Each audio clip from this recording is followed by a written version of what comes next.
Greetings, community. It's Chris. It's the Mad Respect. Been a while since I've been on, and I have a gigantic list of library graphic novel reviews. So I'm going to break those up into three separate videos.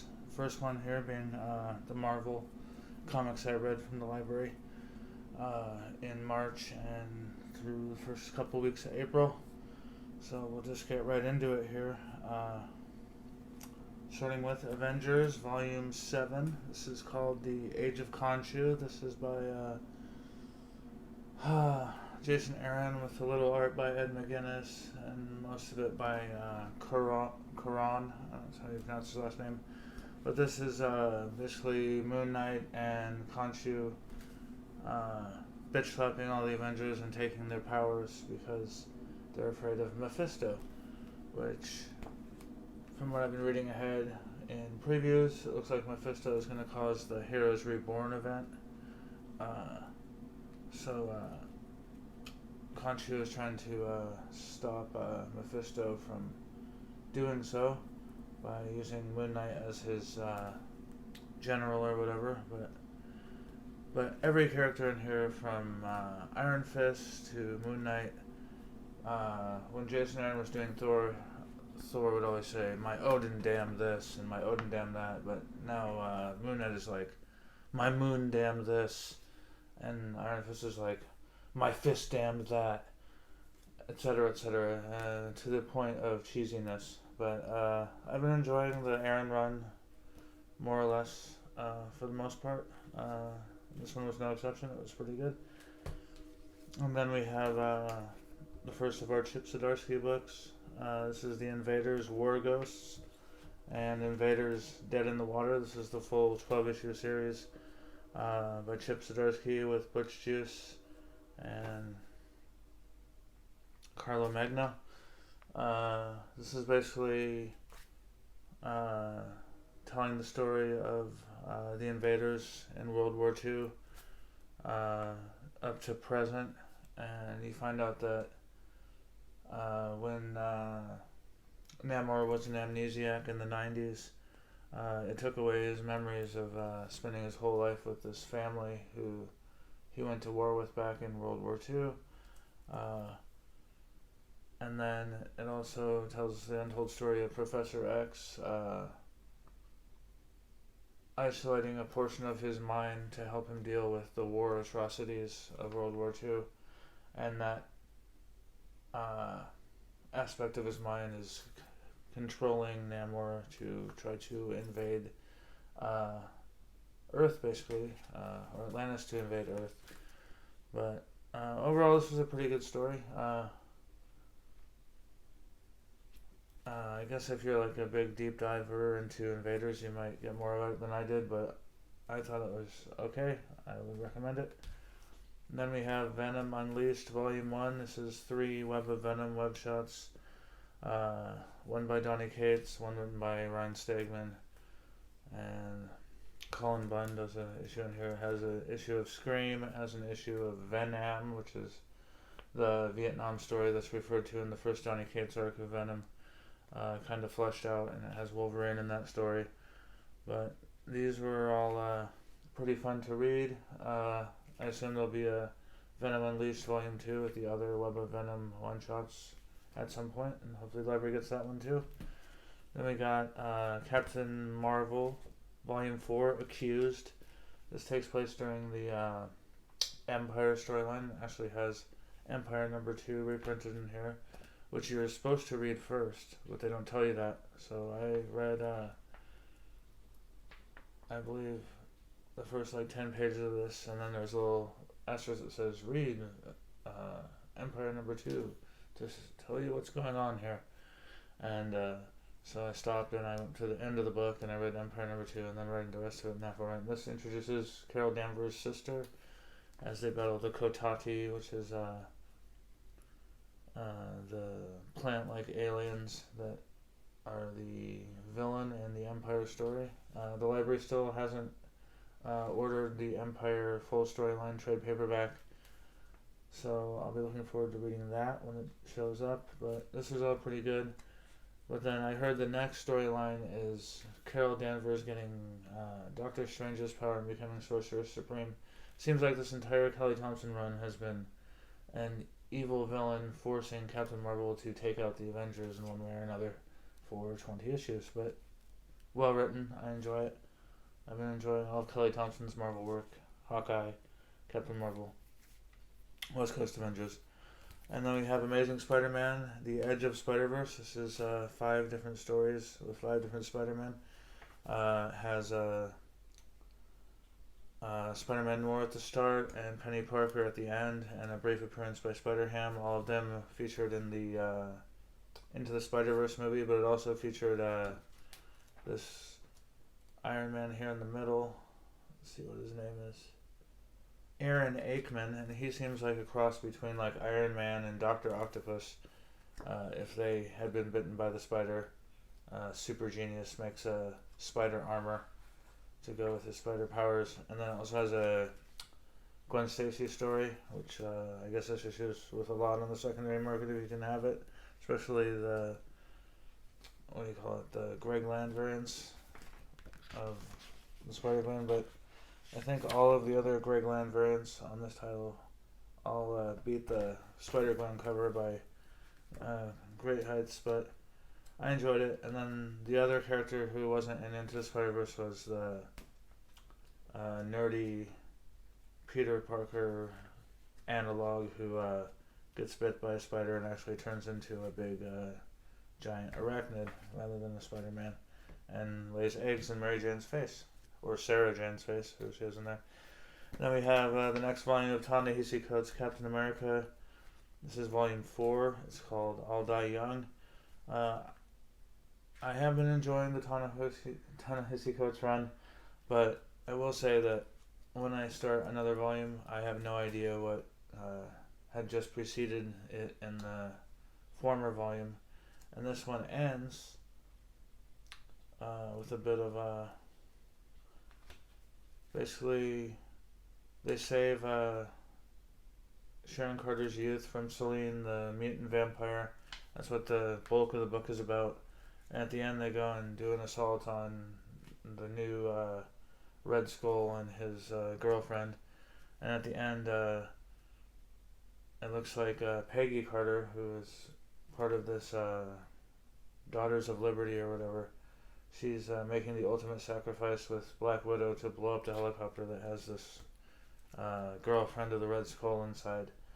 And it just kind of ends in the middle of that. It shows Peggy Carter on the helicopter, and then Black Widow show. They show Black Widow throwing a bomb into the helicopter and jumping off as it explodes, and that's just the end of the issue. So I'm going to have to wait for volume 5, which is the final volume, to see how the story ends. And this would be my co-pick of the week, or pick of this stack of Marvel books, is Daredevil Truth Dare by Chip Zdarsky. About half of it's by Marco Cicchetto, and then there's some other various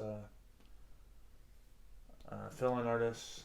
They do it pretty good. There's like every other issue is by Cicchetto, so you don't miss him for too long. But then it reintroduces Mike Murdock, who was Matt Murdock's imaginary brother, who he created so he could be Daredevil in the 70s, and people weren't suspicious that he was Daredevil. But he's like brought back by like a mystic stone that the Hood has. Parker Robbins, the Hood, has this mystic stone. So he recreates his whole history with this mystic stone. So he's now actually a character in Daredevil. So this is basically Daredevil after the big Battle of Hell's Kitchen. He wants to go to jail for the manslaughter of the killing from issue 1. And then it shows Kingpin trying to re-solidify the new Kingpin of crime, or Wilson Fisk trying to make a new Kingpin of crime so he can still be the upstanding mayor. And it turns out to be the old mother of the character who Matt was cheating with earlier in the series is going to be the new Kingpin. And then Elektra buys Hell's Kitchen so that the evil billionaires can't own all the land.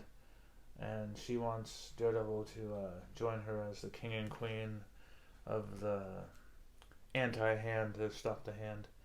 So that's her ulterior motive there. But at the end, Matt's in jail, and spoiler, Elektra takes over as Daredevil. It's not really a spoiler because that's like months old news. But I just read it. And my other co-pick of the week is Man X Extremists or Extremists by Warren Ellis and Eddie Granoff. Just some excellent art in here. It was a little bit wordy, but you could see that this is where they got a lot of the inspiration for not only Iron Man 3 but also the original Iron Man, because I believe this come out before Iron Man in theaters. Let me see here. Had to, right? Iron Man 1 through 6. It doesn't say what year the story came out, but I'm pretty sure this was like